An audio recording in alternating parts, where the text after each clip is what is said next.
Right now, we are keeping it to ourselves. Okay. But as you indicated quite rightly, yes.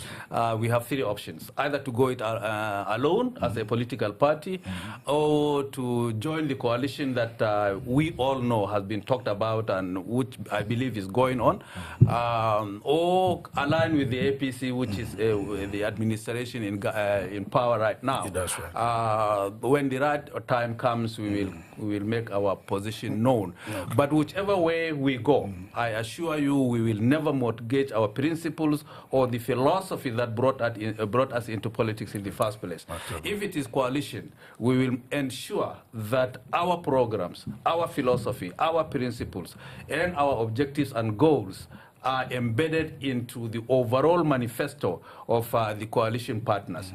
If it is APC, then I believe APC will need to reform itself sufficiently to accommodate the NNPP for the NNPP to even accept to be in partnership with the APC. But all the three options are left to us. The first option, which is, of course, maybe for us to go it alone, is also there. But if we go alone, we know the task before us. And as you said, we have to spread our tentacles across the country. And that is quite a Herculean task. But we believe with the people behind us and voters like you, we will achieve it. Okay, excellent. There is a follow-up to that because at the end of the day, oftentimes you see our elected officials, elected senators and all that, cross-carpeting from one party to the ruling party in most cases. Is it because of hunger, or is it because of the difficulty in funding opposition? You as a national chairman of, still opposition party because all the options, none has been here. How do you cope with the funding of political activities, programs, and all that? So first of all, those people who have the predilection to cross carpet, I wish there is a clause in the Constitution that forbids that. But unfortunately, so far, we do not have such a clause, and there is a leeway for them to cross carpet.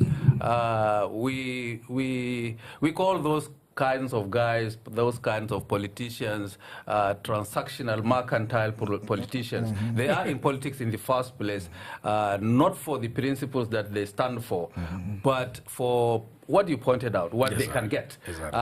And you can see across the board, mostly they align to the APC or they cross-carpet to the APC, and so on and so forth. But you can also give it to those who did not cross-carpet, because they are in the majority within our ranks, who believe in the principles of the party, who stake their necks despite pressure to still stand on their own and say, I represent this principle, this idea, and therefore I'm not going anywhere but here in order to advance what I believe in and what the people voted me for. And we have those kinds of guys, in a greater majority than those who are cross-carpeting.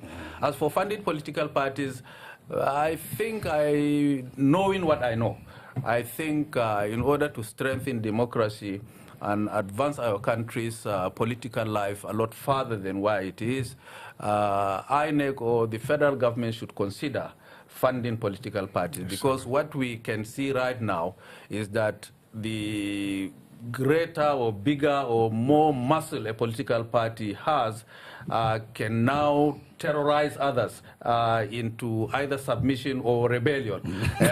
So that is not the best way to develop our political life. And I believe if there was some kind of equal funding, maybe proportional funding of the political parties, that will allow smaller parties to gain and maintain their ideology and maintain their own principles and ideology, so that in the next election, people will look at them, look at their principles, look at their manifestos, and say, this is the people that can represent me well.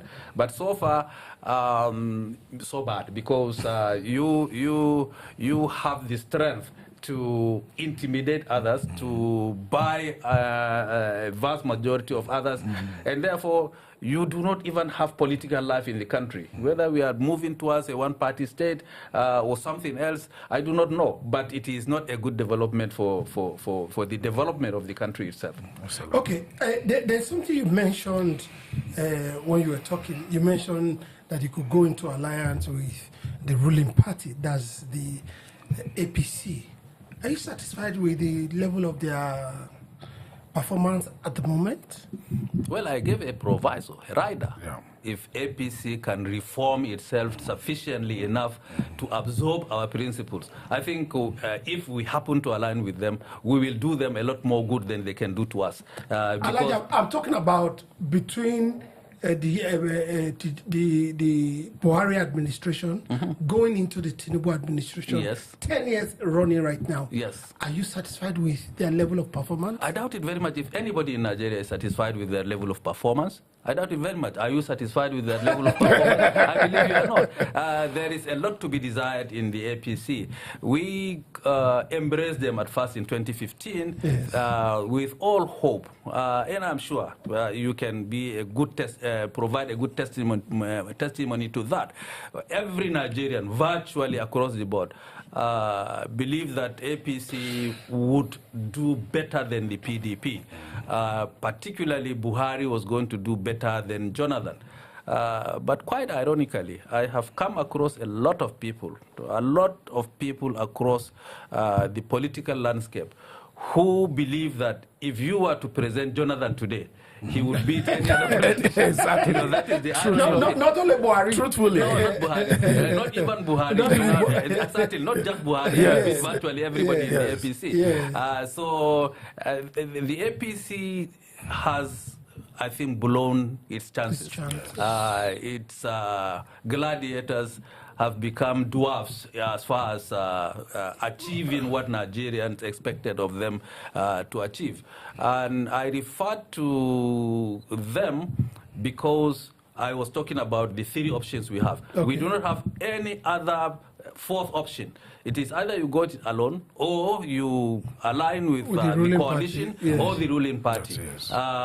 I will sometimes say align with the ruling party, God forbid. But then, okay, it could be. It could be, yeah. It could be. Nothing is off the table. Nothing, because we are talking politics here. Yes. Yes. In politics, a friend today is your bosom friend tomorrow. And your enemy yesterday will be your greatest friend tomorrow. Yes. So that is how it is. I mean, if at all we are given the chance, or we by ourselves now decide to go APC way, then there are certain definite, very broad and non-negotiable yes. Conditions that must be fulfilled yes. Before that can happen. And if cannot just be fulfilled, but fulfilled sufficiently enough for us to believe that we can reform the APC to be acceptable to the vast majority of Nigerians. Otherwise, we are out. Okay, so let's talk a little bit about the other one that you kind of avoided to talk about. That's the coalition. Now, let's look at the character in the coalition. Now, in the coalition, what has been on the news is like SDP is forming the coalition, or is a convergence point for the coalition. We don't know what kind of coalition is going to be, right? But there's rumored coalition. El-Rufai, Malam Nasir El-Rufai, has joined the Social Democratic Party, and others too are like kind of romancing, or they are romancing. Now that's the coalition we see. Now Obi has also become a very strong voice in the opposition. You can't rule him out right now, and these are the coalition that we see. Are you guys okay with them? No, we are not, because what you talked about all through is not coalition at all, but individuals or parties, small individual parties like SDP. SDP is not a coalition. It is just one single party with one personality, recognized personality joining them, and hoping therefore to attract others to join him enough for this SDP to be a formidable force. We have not seen that happening, but beyond that, we have also known that other talks are going on in different other circles outside the SDP. with bigger personalities in greater numbers than those who indicated their tendency to align with the SDP. And therefore, I will see the SDP even coming back to join the greater coalition. Okay. I don't know the objectives of Nasir Rufai. He has been my friend for a very long time. But I believe at the end of the day, we will see a convergence of all these strands that you talked about, SDP, Labour, perhaps NNPP, other smaller parties coming together, of course, PDP. If you bring all these into one single basket, it is then that you talk about coalition. But okay, if one of them breaks out to say that I am going my way and I'm attracting others, that is not coalition at all. That is why I told you from the beginning that we are still weighing our options. Before I hand it over to my, I want to, there were these strong tick rumors about Obi and Kwankwaso in 2023. 27. No, 20. Oh, last election. Last time, okay, before the thing. I'm going to see something like that. If it opens up like that. It is going to be very hard to speculate on that because if at all we are joining a coalition, it is not a coalition with Obi. It is a coalition of a basket of political parties. Right. But if it is having a, what do you call it, an understanding with Obi to run, then of course the biggest two personalities in what you call Labour and NNPP are the two of them, and therefore we cannot have two presidents. One of them will have to, be vice president. So until we reach that milestone, it is going to be very difficult to say who is going to be president or who is going to be president in case NNPP now decides to work together with only Labour rather than the other partners in the coalition. Okay. Let me put, maybe I should join these questions so that it becomes easier. First, there was this time the only governor NNPP he was suspended or there was a fracas, or can you educate people what is around there? The news wasn't even very clear to people on what happened. That is one. Then two, something that is not really your take, but it's your voice today in Nigeria. You can lend credence to anything that is happening within the political space. And one of them is the preservation of our democracy. What is NNPP position on state of emergency declared on River State? Well, these are two very complex questions. I wish you you are complex. You are complex. I wish you ask them one by one. Okay, let's. The first one is about the only governor that we have, and some kind of group of guys who sat down. More like in a beer parlor to announce his suspension or expulsion. Okay. I think if I count to you the number of times they suspended him or expelled him, my two fingers will not be enough to count. Not only him, but also Konkoso. Okay. But what happened, in brief, is this. We inherited the party from some personalities. And we came into it with understanding that, okay, we are going to contest an election and the party is a party for all of us to join or to continue being in if you had already joined. And then somewhere along the line, after the 2023 elections, we began to have some kind of differences of opinion between one section of the party versus another section of the party. That kind of difference culminated in some of us being suspended, that is, some of them being suspended, and they formed what I consider to be a faction. I speak to you, we are not a faction, we are the party. Those who try to break away now can call themselves a faction, but it's not NNPP that is the faction. The NNPP, as we know it, is the de facto party, and I don't think there is anything that can do to change that. They are the ones announcing expulsion, suspension of governor. You cannot be crazy enough to have one governor and suspend him. So, where will you stand? You are going to close down the party?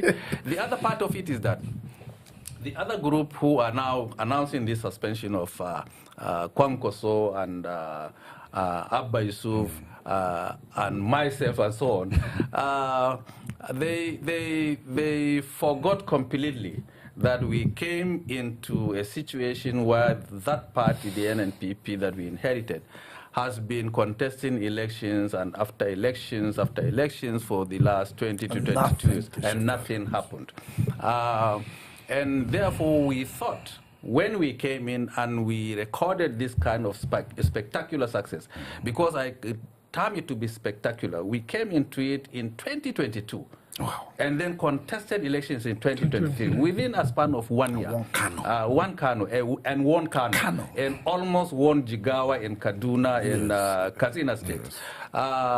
We thought we would close ranks and then move the party forward, spread it to the southeast, south, and other parts of the country. But that did not happen. I think why it didn't happen was because of maybe personal ambitions, but at the same time, I believe they are being prodded into that kind of renegade rebellion. So we know that, we understand though, that maybe there are forces behind them that are providing them funds and so on. Going back to the cross-carpeting thing that we have talked about earlier on. Yes. So that is the situation. But I believe we are working hard enough to draw them back into the party, to provide them with some kind of soft landing for us to now work together as a single unit and fight the 2027 elections. So will you finger the hand of the opposition in this? Will you finger the hands of opposition in the division? The resistance coming on from these pockets of renegades, you call them? I'm not repeating your question. I'm answering you. Yes. Will you finger your opposition in Labour? What is happening in Labour? Okay. In NNPP, in all the political parties, in PDP in particular. So there must be somebody. Yes. Nothing comes from nothing. Okay, let's go to Rivers State. So Rivers State, what happened there is very unfortunate. We are operating a democracy and not a military rule and not a monarchy. We believe that if there are differences to that extent politically, it should have been solved politically in a more decorum, action that are laced with decorum and measured procedures. However, that does not seem to me to have happened. The actions are arbitrary and completely unnecessary. Others say it was even unconstitutional. We hope after 6 months, because what has happened or has already happened, nobody can undo it except one man. If can't stop it. If the president now comes out to say, well, I'm sorry for what happened, I made a mistake, and therefore Governor Fabura come back. Yes. So if the court stops it, is it not legal? It is legal. So it's not only one man that has the right, because there have been 11 governors from the PDP that has asked the Apex Court to interpret what just happened in Rivers State. So if the court says that, if the Apex Court says that it's wrong, will you not listen? Don't you think he will listen? But I hope they do. And like you said, the president can even call it off today, even before the Apex Court. Even before that, that is what I mean. But the Apex Court, as you know, can rule either way, depending on the facts that they have on the ground. There are many examples of that. Things that look to the ordinary person or the layman as unconstitutional, they have a way of interpreting it in such a way that it looks like legal. Like the case of the governorship of Imo State. Okay. You understand? So could you have imagined a situation where somebody coming fourth in an election and being sworn in as the governor, the person who seemed to have come first now is thrown out of office? You know, so that is what I mean. We do not know. But if the president, on his own wisdom, comes to tell Nigerians that, look, what had happened, I believe, let us go back to status quo ante. It is his own power to do that. And we hope we had hoped that he could do it, but since it has already happened and it is going on and on and on like this, let us get to 6 months, and he would have had the opportunity to now correct himself, because the vast majority of the country are saying that it is a measure that was unconstitutional, that should not have happened. But we didn't hear the voice of NNPP or the governor of Kano State, that is from NNPP, join the other governors from PDP, because it's not a party thing, it's a constitutional thing. It could have happened in Kano, it could have happened in Lagos, right? Now, if a president is said that the president can do this, it can be any state. Yeah, now, every state and every political party that has an opposition to this or think that this is not the right way to go, I think they should have added their voice. We didn't hear the voice of NPP.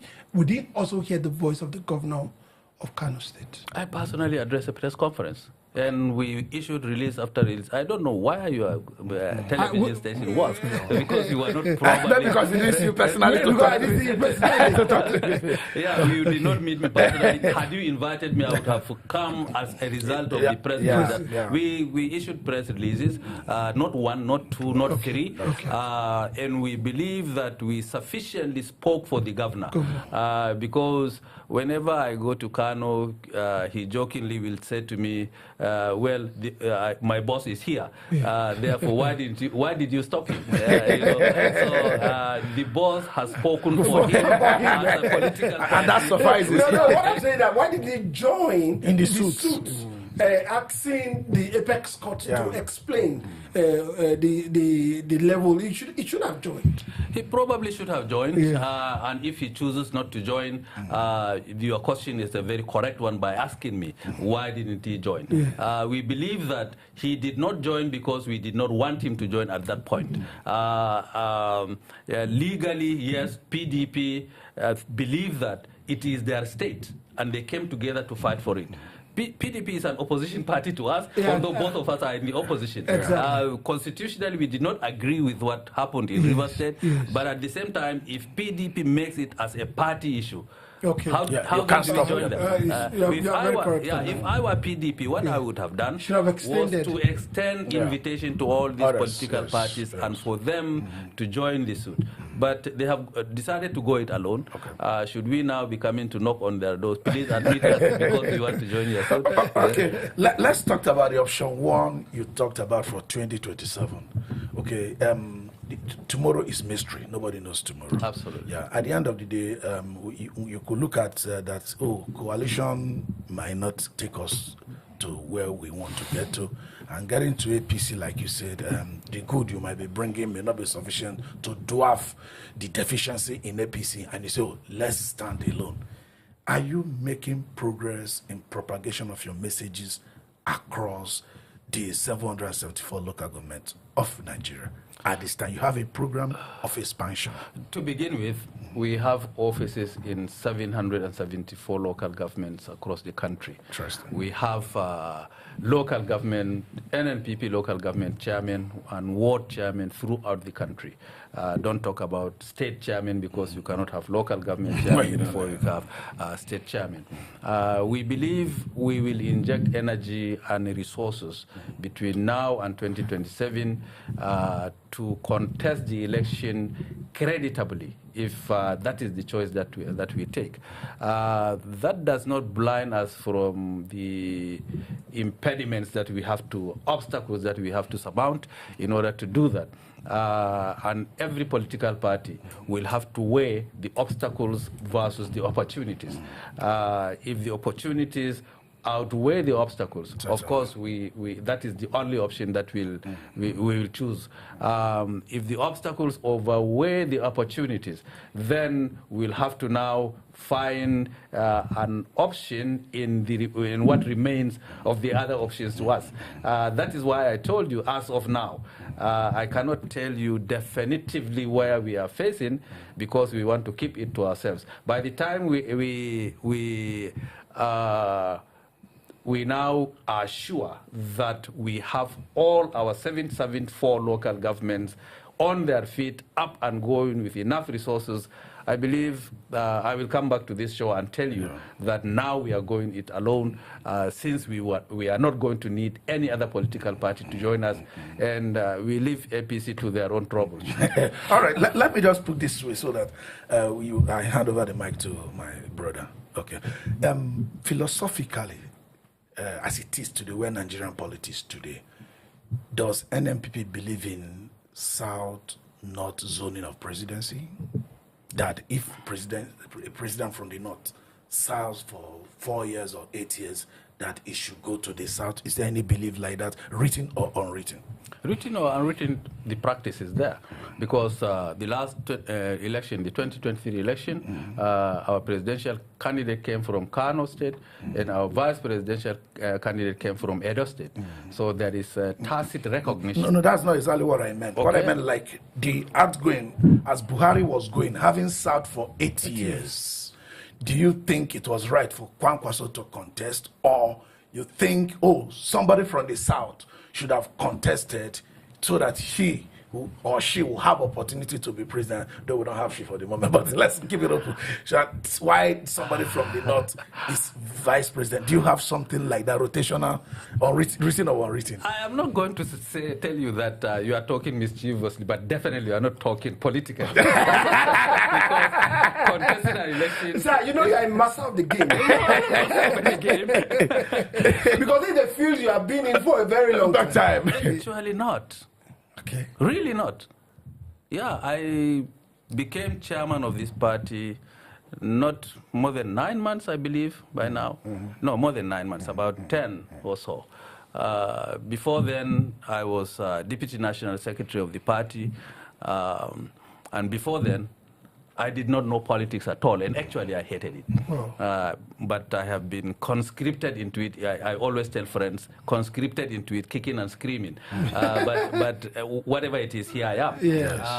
I'm learning the game, to answer you, not that I'm master of it. So you believe that after someone from the North or South, whichever way it is, have served Nigeria as a president for 4 years or 8 years, that we should allow people from the other side? Did you? Principle of fairness, principle of political equity, natural justice demands that we do.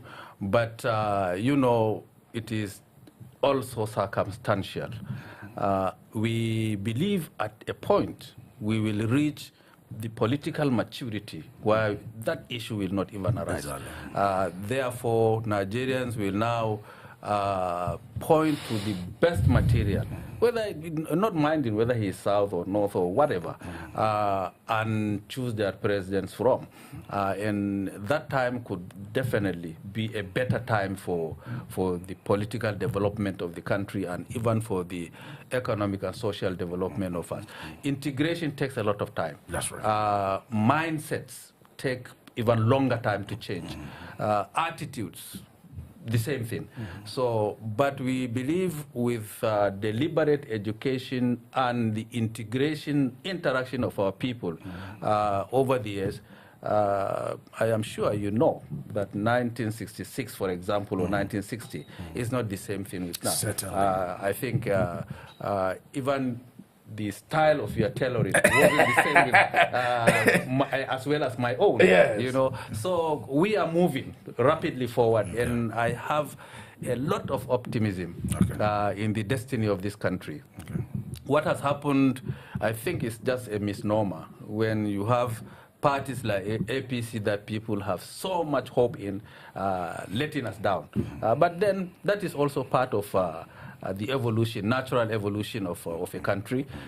Sometimes you lose, sometimes you gain. After all, Donald Trump is back in causing chaos everywhere. Causing chaos, not just in the United States, but throughout the world. So it is evolutionary. We will get there when that issue will not be relevant at all. But for now, let's keep to that, and respect the identity of everybody, and encourage integration through that kind of separation. It's ironical, but then it can be achieved. We've seen parties from the First Republic being regional parties. MPC, NCNC, Action Congress. Yeah. They've always been regional. Now, there was a time... Same thing with Second Republic. Yeah. Same thing with the Second Republic, yes. UPN, NPP. Exactly. They've always also been alliance. I don't think the regional parties suits me. I think what would have been better for our country, because every country is multi-ethnical, multi-religious, and there's beauty in diversity. Certainly. Now, do you think your party is a regional party? My party is not a regional party. If my party were a regional party, it would not have even been registered by ANEC. And it will not keep its registration if it continues to be regional, in the sense that one of the articles that you have to fulfill in order to remain registered is not just winning a number of elections anywhere or even councilorships, but having functional offices across all the country, the rest of the country, all through the country. You may not have them in every state or local government, but you should be seen to have covered your bases across the country, according to the 6 geographical regions of the country. And we have done that. And what happened is election result now project parties to look regional. Because even APC, you will pinpoint the regions where it is stronger than other regions. Only that they had the spread. I think because they have the money. True. The same thing with PDP. When they were in power, they were not that entirely strong in the southwest. Although they were very strong in the southeast, northwest, and to some extent northeast. Therefore, it depends upon the way that you look at it. You may interpret every party to be regional, or you may see them, all of them, as national, so long as they remain in the registration of INEC. Okay. Now, let's as we begin to wind down the clock in our discussion. Are you winding down? I enjoy the talk. I want you to really and sincerely talk about Obi. Obi came on board through the Labour Party platform. And wowed everybody. Absolutely. It's not a hidden secret. Sure. From Jos to Lagos to many other states, to Delta State, he swept everything just at a go. I want you to talk about Obi. Obi, I will begin with my personal experience of him. Okay. I think we have a man who symbolizes the hope of this country. Wow. Because my first contact with him face-to-face basis was at the airport. He was governor.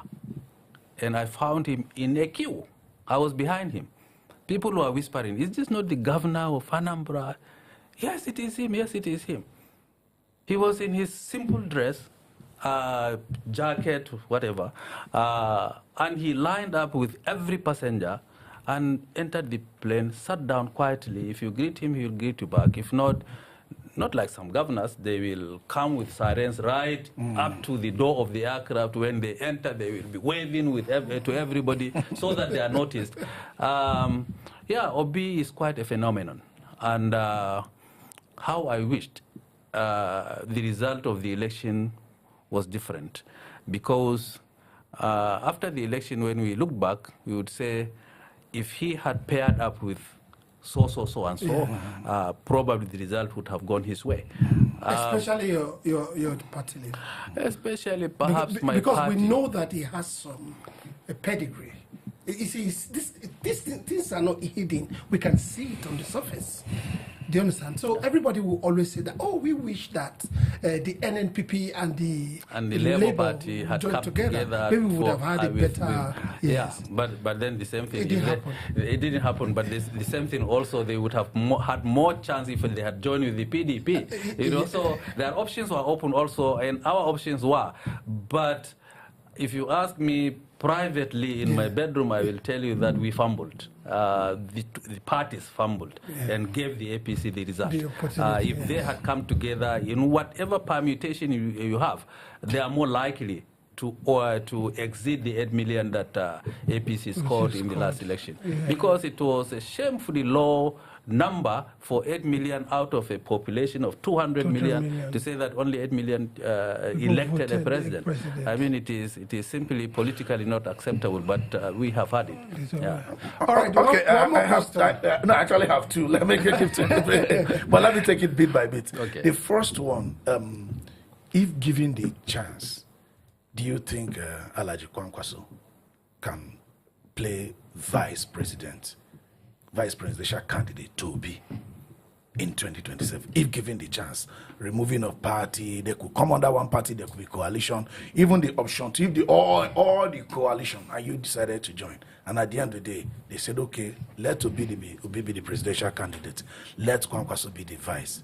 Is NNPP willing for that? NNPP will be willing for anything. It's not a political question, answer that I'm giving. That's right. But if Labour were to join with NNPP today, as I earlier said, we cannot have two presidents. We'll have only one. That's right. So one of them will definitely have to be president, the other to be vice president. And Alhaji Kwankwaso will accept to be vice. If Obi will accept to be vice president to Kwankwaso, then we also have to take it as a premise that Kwankwaso will accept to be vice president to Obi. Okay. It depends on... The coalition will work it out with the research. Exactly. Okay, my second question. We won't have Oh, no time. Okay, Michael, just very good. What is your message to the youth? The youth, Nigerian youth, symbolize the hope for this country. The aged politicians, including me, we have failed them. And I believe I will love a situation where I see more and more and more of them participating actively in politics to even contest elections and win them. It is only then that we have a smooth transition from archaic politicians to youthful ones. All right. We've had one of the most interesting conversations ever. Fluent, explicit, factual. And truthful. Yes. Yes. And I can't say thank you enough for honoring our invitation. We are still going to have you back. Yeah, we hope to have you soon. Anytime. Yes. Anytime. Because can I come back tomorrow?